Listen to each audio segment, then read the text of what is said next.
Good evening. So this is, we can say, introduction to exercise 6.3. As per we did introduction in the previous classes. कौन सी करी थी हमने कि 6.2 के लिए क्या यूज हो रहा था, या बीपीटी या कन्वर्स ऑफ बीपीटी। तो 6.3 के लिए हमने क्या करना है, किसी दो ट्रायंगल को सिमिलर करना है, सिमिलर करना है हमने। तो फिर टूल क्या है, क्या रूल है, क्राइटेरिया और rule for similarity of triangle. सबसे पहले हम देखेंगे कि एंगल एंगल एंगल सिमिलैरिटी ये क्या कहती है। If in two triangles corresponding angles are equal, side की कोई बात नहीं हो रही है। आप क्वेश्चन को ध्यान से देखोगे कि सर यहाँ तो सिर्फ एंगल्स की बात हो रही है, और ये हमारी बात पहले हुई है कि अगर किसी ट्रायंगल के दो एंगल किसी दूसरे ट्रायंगल के दोनों कॉरस्पॉन्डिंग इक्वल होते हैं तो तीसरे को इक्वल होना ही पड़ेगा। क्यों होना पड़ेगा भाई, ये भी 180 बनाते हैं, वो भी 180 बनाते हैं, angle sum property of triangle. तो इसलिए इसे हम ए भी कह सकते हैं, ए भी कह सकते हैं, एंगल एंगल एंगल भी। If in two triangle corresponding angles are equal, कोई याद करने की जरूरत नहीं है, कोई प्रूफ करने की जरूरत नहीं है, नहीं आने वाला है, बस यूज करना है इसको। पर पता होना चाहिए कि सिमिलर करने के लिए क्राइटेरिया है क्या। Number 1 is angle angle, then corresponding sides are in the same ratio. होगा क्या, रिजल्ट क्या है, हमें यह पता होना चाहिए। क्या पता होना चाहिए कि क्या गिवन है और उसका एंड रिजल्ट क्या है और होगा क्या अल्टीमेटली।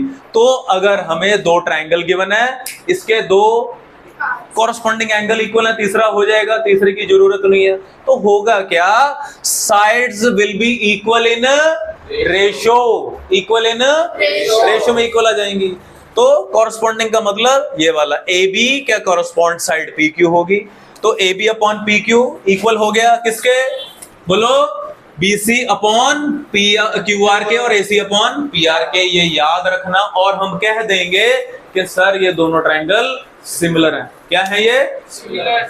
मतलब हमें क्वेश्चन दिया था किसी दो ट्रायंगल को सिमिलर करना था, जैसे 9th में देते थे। 9th में क्या करना होता था, कॉन्ग्रुएंट करना होता था। यहाँ क्या करना है, सिमिलर करना है। चलो दूसरा रूल, आपने देखा सर एंगल की बात ही नहीं कर रहा है। पहले वाले में किसकी बात नहीं हुई, साइड की बात नहीं हुई, किसकी बातें हुई, सिर्फ एंगल्स की बातें हुई। दूसरे में किसकी बात नहीं हो रही, एंगल की, सिर्फ किसकी बात हो रही है, साइड्स की। तो क्या है, if in two triangle sides of one, तो इसका एक नाम दिया था हमने, उल्टा नहीं है, उल्टे को क्या कहते हैं, कन्वर्स। क्या कहते हैं, कन्वर्स ही तो हो गया ना एक तरीके का। If in two triangle sides of one triangle are proportional, proportional का मतलब equal in ratio, equal in already है other triangle, then the corresponding angles are equal. Similar हो गया ना इसका, यहां कॉरस्पॉन्डिंग एंगल इक्वल थे, क्या यूज किया, कॉरस्पॉन्डिंग साइड्स इक्वल यूज की, क्या करने के लिए, सिमिलर करने के लिए।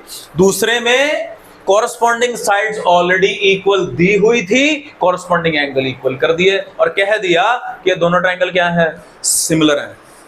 मुद्दा यही चल रहा है, क्या मुद्दा चल रहा है, सिमिलर करना। क्या करना, दो रूल मिल गए, याद भी हो गए होंगे। तीसरा है सर मिक्स दे रखी है चीजें, दो साइड और एक एंगल। दो साइड, आप कहोगे सर अगर दो एंगल दे दिए और एक साइड दे दी तो क्या सिमिलर हो जाएंगे, बोलो यस, नो प्रॉब्लम। अरे भाई दो एंगल तो चाहिए, कंफ्यूज नहीं होना है, दो एंगल चाहिए, साइड दी चाहे नहीं दी हमें कोई इसका मतलब ही नहीं है, दो एंगल जब मिल गए। तो तीसरा क्या है, तीसरे में साइड बीच में लिखी है कि कहीं और लिखी, बीच में लिखी है, तो क्या होगा, अब साइड इसके इक्वल तो हो नहीं सकती।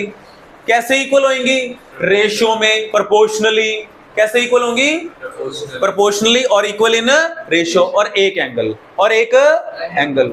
तो कैसे सोचोगे, कैसे ये थिंकिंग प्रोसेस बनेगी इस थर्ड क्राइटेरिया के लिए। क्वेश्चन को पढ़ा, डेटा पढ़ा कि सर दो एंगल की बात नहीं हुई, नहीं हुई, फिर दिमाग कहेगा कि साइडें देख लो, सर तीनों साइडें भी नहीं है, फिर देखा कि सर दो साइड हैं और एक एंगल है, तो क्या आएगा, SAS, side angle side. If one angle of a triangle is equal to one angle of the other triangle and the sides including these angle, भाई जो साइड इंक्लूडिंग दीज एंगल, ठीक है जी। तो वो बहुत जरूरी है, बहुत ज्यादा जरूरी, वही वाली साइड होनी चाहिए, वही वाला एंगल होना चाहिए, ठीक है जी। तब हम कह देंगे प्रोपोर्शनल इक्वल हो, हम कह देंगे कि दोनों ट्रायंगल क्या है, आपस में सिमिलर है, सिमिलर हैं, ठीक है। समझ आ गया। 6.3 के लिए दिमाग में 3 चीजें रखनी है बस, और कुछ नहीं करना। 6.2 के लिए दिमाग में हमने कितनी चीजें रखी, 2 रखी, अब 3 रखनी है। क्या रखी थी 6.2 में, बीपीटी, कन्वर्स ऑफ बीपीटी रखी थी हमने। अब हम क्या रखेंगे, 3, बोलिए। ए कह देते हैं, ए एसएसएस या एसएस, सीधी सी बात है, पता लग जाएगा देख के, पढ़े लिखे लोग, ठीक है जी, पता लग जाएगा कि हाँ जी क्या दिया हुआ है।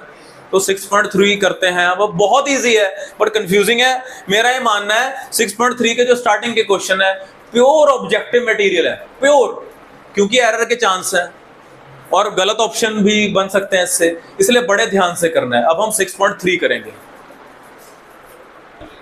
Question 1, so let's understand the question 1, exercise 6.3। This is 6.3 as per new NCERT, page 94 है, 94 और 95 पे है। Question 1, state which pair of the triangles in the given figure are similar. तो पहले क्वेश्चन को पढ़ना ध्यान से कि ये जो 2 पेयर दे रखे हैं, 2 पेयर दे रखे हैं, 6 पार्ट हैं इस क्वेश्चन के, हर एक में 2 पेयर है, कम से कम 2 तो चाहिए होते हैं सिमिलर करने के लिए। तो सबसे पहले हमने देखना है, कई बार हम डिफिकल्ट क्वेश्चन कर देते हैं, आसान वालों में फंस जाते हैं, और ये वैसा ही कुछ है कि कुछ भी नहीं करना है इसमें। पहले तो स्टेट, जब स्टेट की बात होती है तो यस नो, हमें यस या नो फैसला देना है। उसके बाद सिमिलैरिटी क्राइटेरिया, ऑब्वियसली अगर सिमिलर है तो क्राइटेरिया भी होगा, अगर नहीं है तो फिर तो कोई क्राइटेरिया नहीं है। और ऑल्सो राइट द सिंबॉलिक, इसका मतलब अगर आंसर नो है फिर दोनों पार्ट तो आएंगे ही नहीं, अगर आंसर यस है फिर अगले 2 पार्ट भी आएंगे, ठीक है। तो अब हमने इसको देखा, पहले ट्राइंगल का नाम ए बी सी है। अब देखो अगर हम इसको यहां से चलाएं, जैसे A B C, angle A कितना है, देखो ध्यान से, एंगल ए कितना डिग्री, 60 डिग्री, एंगल पी भी कितना है, 60 डिग्री है।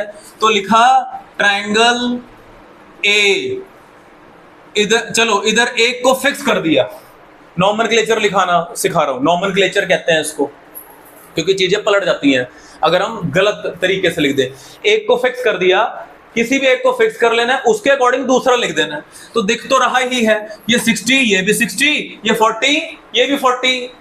इस ट्राइंगल के 2 एंगल, इस ट्राइंगल के 2 एंगल के इक्वल है कि नहीं है, दिख रहे हैं, ये भी 60, ये भी 60, ये भी 40, ये भी 40। अगर ये 80 है तो इसको भी 80 होना पड़ेगा, जरूरत नहीं है उसकी, जरूरत नहीं है। चलो अगर गिवन है दैट्स गुड, ठीक है, ये आ गया, एक को फिक्स लिख दिया तो डेफिनेटली ये सिमिलर है, पता ही लग गया। ट्राइंगल, मुद्दा ये है अब PQR है, QPR है या RPQ है या RQP क्या है, पता नहीं है। अब देखते हैं, अब एंगल A 60, इधर कौन सा एंगल 60 है, कौन 60 है, कौन 60 है,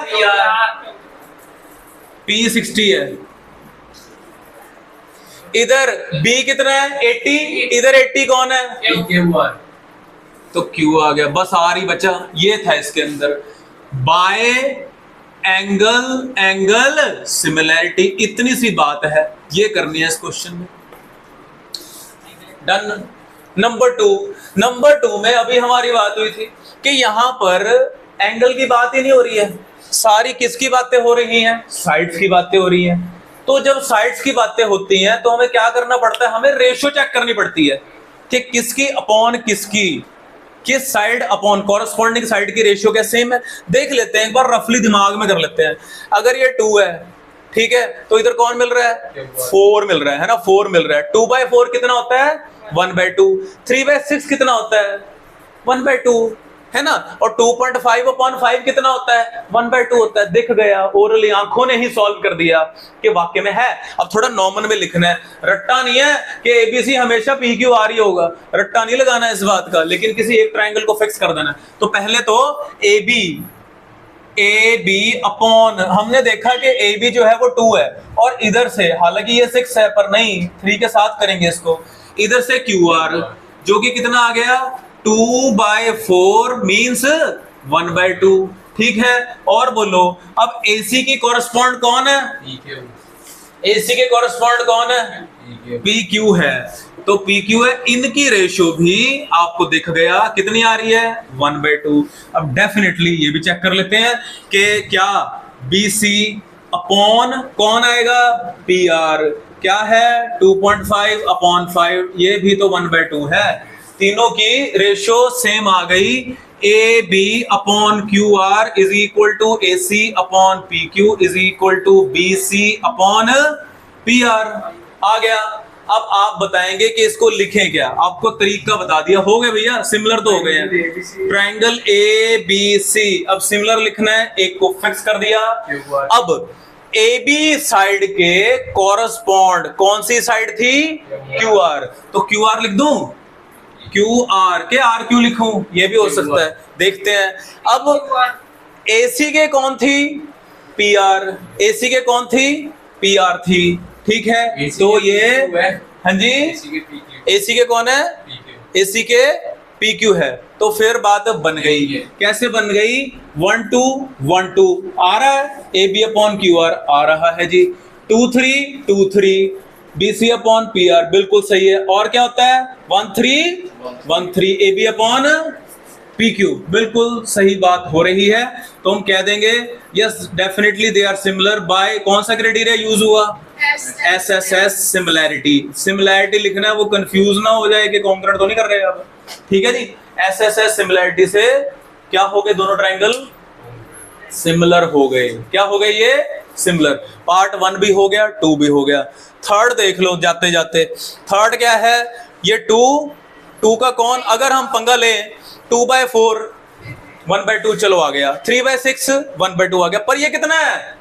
2.5। यानी कि ये क्वेश्चन बिल्कुल पार्ट 2 की तरह ही दिख रहा है। यहां भी 2 था तो 2 के साथ 4 था, यहां भी 3 6 था, यहां 2.5 था। ये नहीं कि सर 2 रेशो तो आ गई, तीसरी नहीं भी आई। यानी कि यहाँ क्या होगा? यहाँ 2 रेशो सेम आ जाएंगी, तीसरी नॉट इक्वल आएंगी। ये दोनों ट्रायंगल सिमिलर नहीं होंगे। इसका आंसर नो है। जब पहली नो आ गया तो कोई क्राइटेरिया नहीं बनता और कोई आगे नॉमेनक्लेचर नहीं बनता इनका। The answer for this, the third part is no. Third part के लिए आंसर नो है। पहले सिमिलर है ABC PQR, दूसरे भी सिमिलर है ABC, it's not PQR, it is QRP. I hope you understand कि ये कैसे लिखना है। अगर किसी ने PQR लिख दिया, शून्य मिलेंगे, 0 मिलेंगे, तो ध्यान से करना है। चलो अगले पार्ट अभी करते हैं।